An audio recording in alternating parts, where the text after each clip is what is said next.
Study Gurukul में आपका स्वागत है। मेरा नाम तेजस्वी राज पाठक है। लास्ट क्लास में हम लोगों ने फिजिक्स के पहले चैप्टर के पहले टॉपिक को कंप्लीट किया था। आज हम लोग इसी के दूसरे टॉपिक को कंप्लीट करने वाले हैं, जिस टॉपिक में हम लोग चार्जिंग मेथड पर डिस्कशन करेंगे कि कैसे हम लोग न्यूट्रली ऑब्जेक्ट को चार्ज किया जाएगा, कैसे अनचार्ज ऑब्जेक्ट को चार्ज किया जाएगा।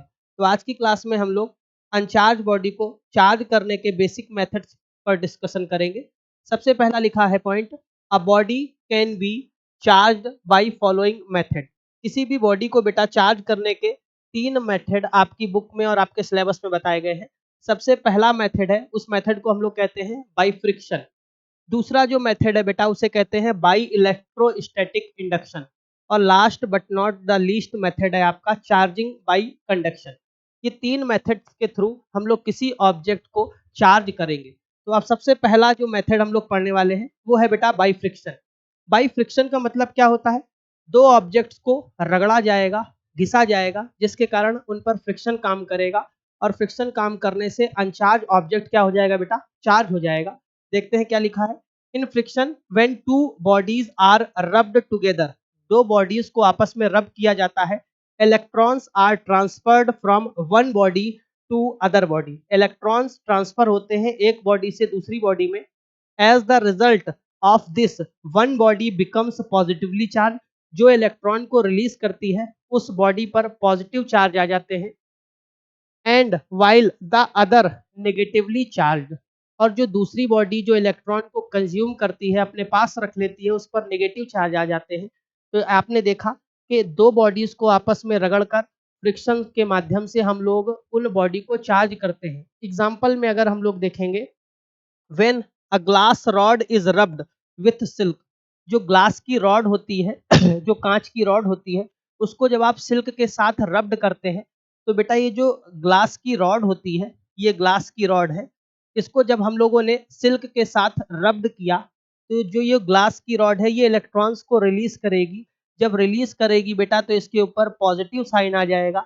ये सिल्क की रॉड इलेक्ट्रॉन्स को कंज्यूम कर लेगी तो इसके ऊपर नेगेटिव चार्ज आ जाएगा। तो आपने देखा कैसे हम लोगों ने एक बॉडी और दूसरी बॉडी को आपस में कांटेक्ट में लाए, उसमें फ्रिक्शन करा और फ्रिक्शन से एक बॉडी और दूसरी बॉडी एक दूसरे पर चार्ज के रिप्लेसमेंट से चार्ज्ड हो गए। तो एग्जांपल में लिखा है, when a glass rod is rubbed with silk the rod becomes positively charge. Rod कैसी हो जाती है? पॉजिटिवली चार्ज हो जाती है। और while silk becomes negatively charge, और सिल्क कैसी हो जाती है? Negatively charge. तो हम लोगों ने सबसे पहले मेथड पर डिस्कशन करा, जिससे हम लोग बाई फ्रिक्शन कहते हैं। आपने बचपन में स्केल को बालों पर घिसा होगा और एक छोटे से कागज को उठाया होगा। तो जब आप स्केल को बालों पर घिस रहे थे, तब आप स्केल और हेयर्स के बीच में फ्रिक्शन क्रिएट कर रहे थे, जिससे स्केल पर चार्ज आ रहे थे और वो कागज के एक स्मॉल पीस को आसानी से कलेक्ट कर ले रहा था। इसका डेली टू डेली लाइफ में एक और एग्जाम्पल है। जब आप कॉम्ब करते हैं, बालों को काटते हैं, तो कंघे को जब आप अपने बालों में रगड़ रहे होते हैं, तो कंघे और बालों के बीच में फ्रिक्शन काम करता है। इस फ्रिक्शन की वजह से बेटा जो कॉम्ब है, जो कंघा है आपका, वो कंघा इलेक्ट्रॉन्स को या चार्ज को रिलीज करता है, जिसकी वजह से उस पर पॉजिटिव चार्ज आ जाते हैं। बाल उन चार्जेस को एक्सेप्ट कर लेता है, जिसकी वजह से बाल के यानी हेयर के ऊपर नेगेटिव चार्ज आ जाते हैं और दोनों के बीच, पॉजिटिव और नेगेटिव के बीच, लॉ ऑफ अट्रैक्शन काम करने लगता है। तो बाई फ्रिक्शन मेथड के हमने डेली टू डेली लाइफ में 3 एग्जांपल्स देखे। अब हम लोग बेटा चार्जिंग के सेकंड मेथड पर डिस्कशन करेंगे, जो कि है by electrostatic induction. Electrostatic induction का मतलब क्या होता है? दो ऑब्जेक्ट होंगे, दोनों ऑब्जेक्ट को बिना जोड़े, बिना पास में लाए, थोड़ी डिस्टेंस मेंटेन कर कर हम लोग चार्ज करेंगे। तो लिखा है बेटा, इफ अ चार्ज्ड बॉडी, एक जो बॉडी है वो चार्ज्ड है, brought near an uncharge body, एक दूसरी बॉडी जो कि अनचार्ज है उसके पास लाया जाता है। The charge body will attract opposite charge, जो चार्ज बॉडी होती है वो अपोजिट चार्ज को अट्रैक्ट कर लेती है। एंड रिपल सिमिलर चार्ज, और सेम चार्ज को रिपल कर देती है। Present in the uncharge body, जो कि अनचार्ज बॉडी में प्रेजेंट रहते हैं। As the result of this one side of the neutral body closer to the charged body becomes positively charged while the other similarly charged this process is called the electrostatic induction. ये होता क्या है, जैसा कि आपको यहाँ पर एक बॉल दिख रही होगी, ये बॉल आपको दिख रही होगी।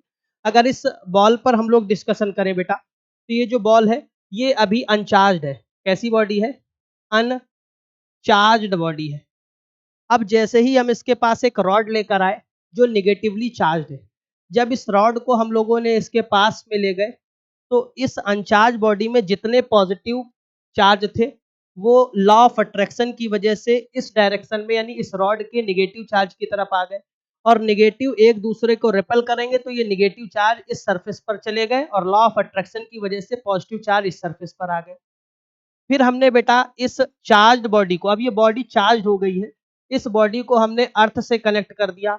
जब अर्थ से कनेक्ट कर दिया तो ये निगेटिव चार्ज कोलैप्स हो गए। अब जब निगेटिव चार्ज कोलैप्स हो गए तो इस बॉडी में कौन से चार्ज बचे बेटा?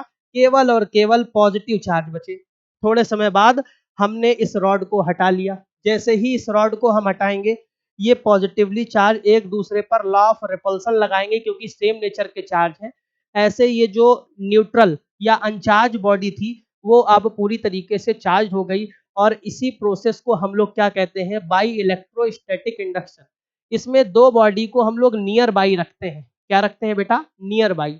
मतलब दो बॉडी को आपस में टच नहीं करते हैं, एक दूसरे के पास में लाकर रखते हैं, तो जो अनचार्ज बॉडी होती है वो चार्ज हो जाती है, और ये इस पूरे प्रोसेस को हम लोग क्या कहते हैं? By electrostatic induction. Last but not the least जो हमारा टॉपिक है, by charging by conduction. Charging by conduction topic में हम लोग देखेंगे, take two conductors, one charge and other uncharge, bring two conductor in contact with each other.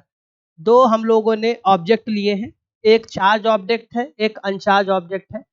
जो charge object है उसको अनचार्ज ऑब्जेक्ट से कनेक्शन बिठा दिया, उसको आपस में टच करके रख दिया, तो ये जो चार्ज ऑब्जेक्ट है ये बगल वाले ऑब्जेक्ट को भी क्या कर देगा बेटा? चार्ज कर देगा। कैसे चार्ज करेगा आइए देखते हैं। द चार्ज विदर निगेटिव और पॉजिटिव, जो चार्ज है वो या तो पॉजिटिव हो सकता है या तो निगेटिव हो सकता है, under its on repulsion will spread over both of the conductors. दोनों एक दूसरे को क्या कर देंगे? रिपेल कर देंगे, और जो अट्रैक्शन काम करेगा। फिर से एक बार इसको देख लेते हैं, चार्जिंग बाई कंडक्शन। इसमें हम लोग क्या करेंगे? दो ऑब्जेक्ट्स को पास में रखेंगे, एक चार्ज होगा, एक क्या होगा? अनचार्ज। जो चार्ज ऑब्जेक्ट होगा वो अपने कनेक्शन में आए दूसरे अनचार्ज ऑब्जेक्ट को भी क्या कर देगा? चार्ज कर देगा, और इसी पूरे प्रोसेस को हम लोग क्या कहते हैं? Charging by conduction. अब इसका एक example daily to daily life में देखेंगे। आपने ट्रक को चलते हुए देखा होगा, जब जो ट्रक बहुत ज्वलनशील पदार्थों को, एक्सप्लोजिव्स को लेकर जा रहे होते हैं, तो उनके पीछे जंजीर बंधी होती है, और वो जंजीर जमीन से टच हो रही होती है, सरफेस से टच हो रही होती है, और वो घिसलाते हुए चलते हैं। उसके पीछे का कारण क्या है? जब ट्रक चल रहा होता है तो ट्रक में रिलेटिव मोशन की वजह से स्टैटिक चार्ज डेवलप हो जाते हैं। जब स्टैटिक चार्ज डेवलप हो जाते हैं तो उस ट्रक में कहीं आग ना लग जाए, कहीं कोई दुर्घटना ना हो जाए, इससे बचने के लिए वो जो जंजीर है, जो आपको लोहे की जंजीर दिखेंगी, उनसे उन चार्जेस को सरफेस में ट्रांसफर कर दिया जाता है ताकि एक्सेस अमाउंट में चार्ज ना आ पाए। तो यहीं पर एग्जांपल में लिखा है, a truck carrying explosive has a metal chain. एक मेटल की चेन होती है टचिंग द ग्राउंड, जो ग्राउंड को टच कर रही होती है, to conduct away the charge produced by friction. जब ट्रक चल रहा होता है तो ट्रक और रोड की सरफेस के बीच में फ्रिक्शन होता है, जिसकी वजह से ट्रक में स्टैटिक चार्ज डेवलप हो जाते हैं। एक्सेस अमाउंट में जो स्टैटिक चार्ज डेवलप होते हैं वो कहीं ना कहीं ट्रक को हार्म कर सकते हैं। उनसे बचने के लिए ट्रक में जंजीरें यानी चेन्स लगा दी जाती हैं। बाई चेन, चेन के माध्यम से वो जितने भी स्टैटिक चार्ज होते हैं वो अर्थ की सरफेस में चले जाते हैं। तो हमने किसी अनचार्ज ऑब्जेक्ट को चार्ज करने के 3 मेथड्स पर डिस्कशन करा। मुझे उम्मीद है कि आपको एक छोटा सा वीडियो जरूर समझ में आएगा। अगली क्लास में फिर से मुलाकात करेंगे, तब तक के लिए धन्यवाद।